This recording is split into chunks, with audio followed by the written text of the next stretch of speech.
JBN, we keep you informed.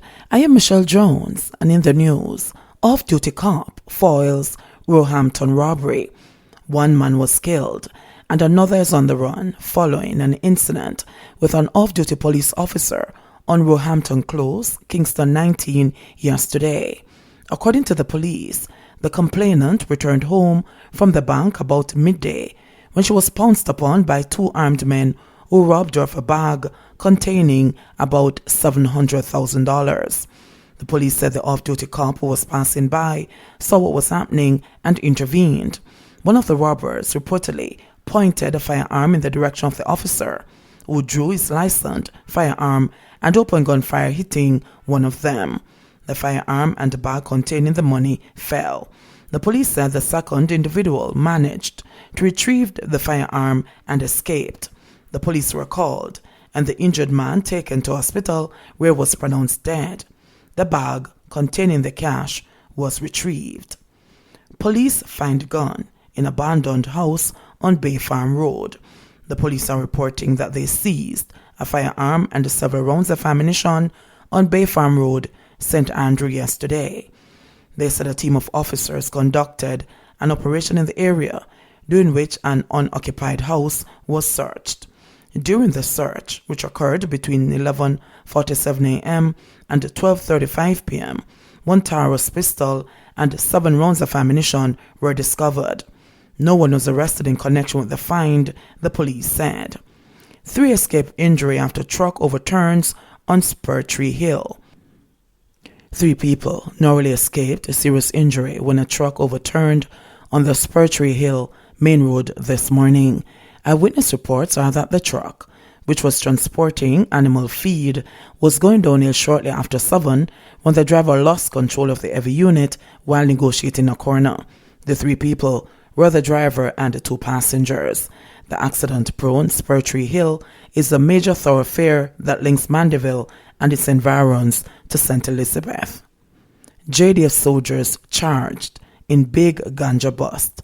The 2 Jamaica Defense Force soldiers held earlier this month with more than 1,500 pounds of ganja after a shootout with the police in St. Elizabeth have now been charged.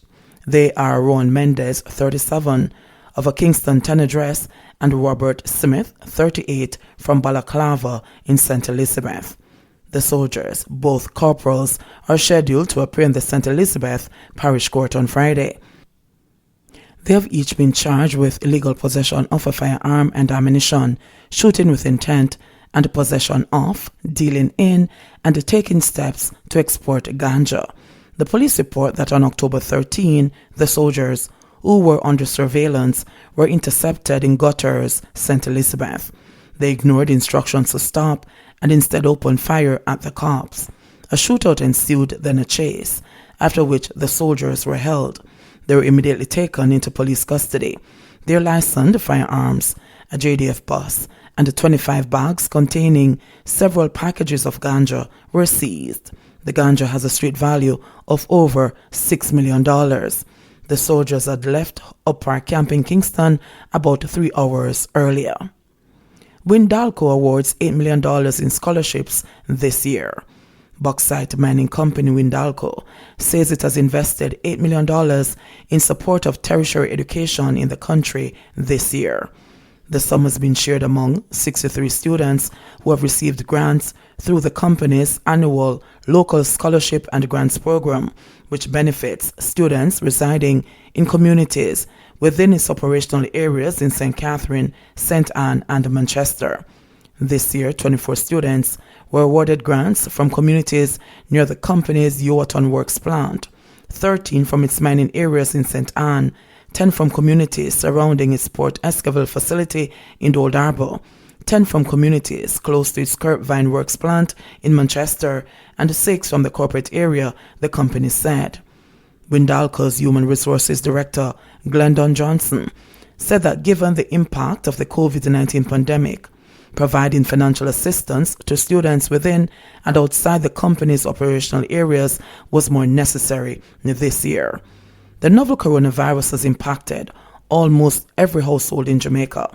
It was therefore important for us as a company to assist as many students as we could to enable them to continue their education in spite of their financial challenges, he said.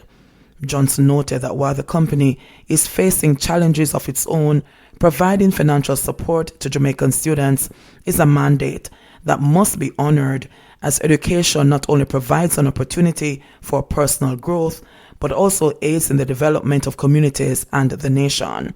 First-time recipient Davia Gills said, "I must say thank you to Windalco for selecting me as one of the recipients under the local scholarship program.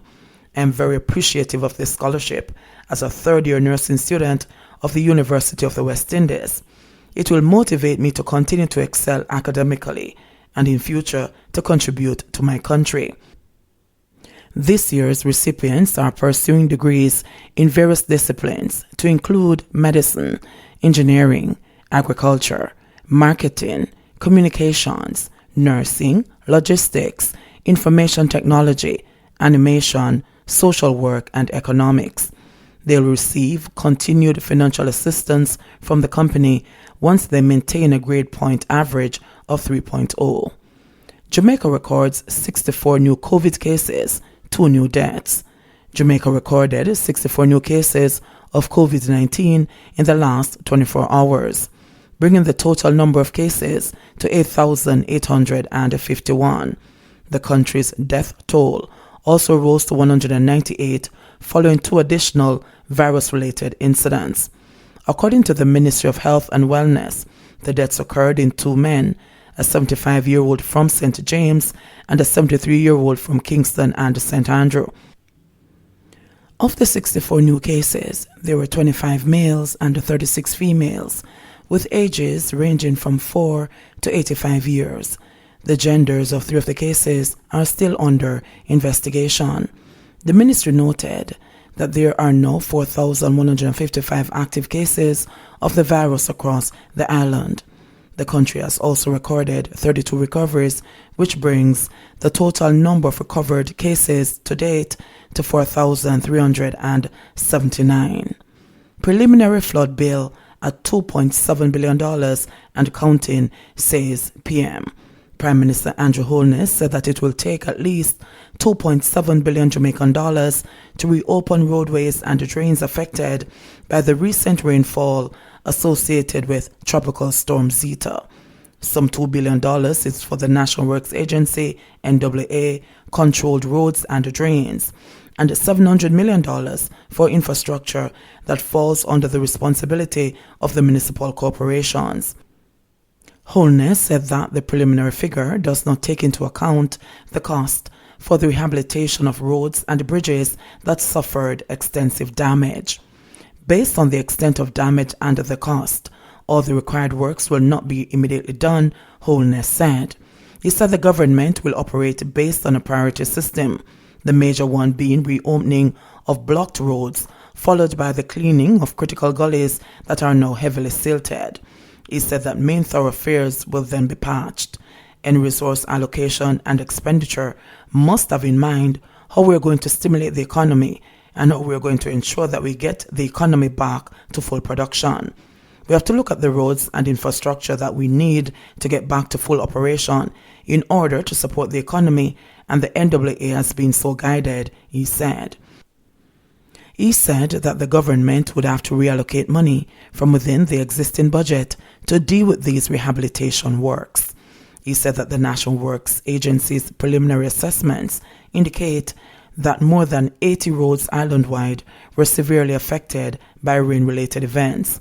Each constituency will be allocated $3 million for members of parliament to respond to needy persons who have been adversely impacted by the weather system. In the meantime, Holness said that he has been told by the NWA that the so-called carpet roads, including Constant Spring Road, Barbican Road, and Camp Road, did not suffer major damage. COVID-positive Golden Age home resident dies. One of the residents of the Golden Age home in Kingston, who tested positive for COVID-19, has died. Minister of Local Government and Rural Development Desmond McKenzie has expressed regret at her passing. On October 21, A COVID-19 cluster of cases was discovered at the Golden Age home. This triggered emergency protocols to cauterize the spread of the deadly virus among the high-risk group. With the testing of all 637 staff and residents at the Golden Age home having been completed, I am thankful that the vast majority, 533, have tested negative. The remaining 22 staff and 82 residents who tested positive are being carefully managed, and I am optimistic that they will experience full recovery, Mackenzie said. We will continue to implement all the health protocols along with enhanced measures and to work closely with the Ministry of Health and Wellness to protect the lives of the residents in our care facilities. It is a especially challenging task to secure our elderly population, and I ask the staff members who provide these special services at the infirmaries and related places of care to remain steadfast, he said. Last week, Dr. Christopher Tufton, Minister of Health and Wellness, said new restrictions have been put in place to contain the virus at the home. He also warned that the government will shut down private Golden Age homes if they do not enforce health protocols. Last month, the government modified the stay-at-home order restricting movement for citizens over 70 years, coming down from 75 years. JBN, we keep you informed. Please remember, subscribe, like, share, leave us a comment and click the notification bell to receive our daily news items.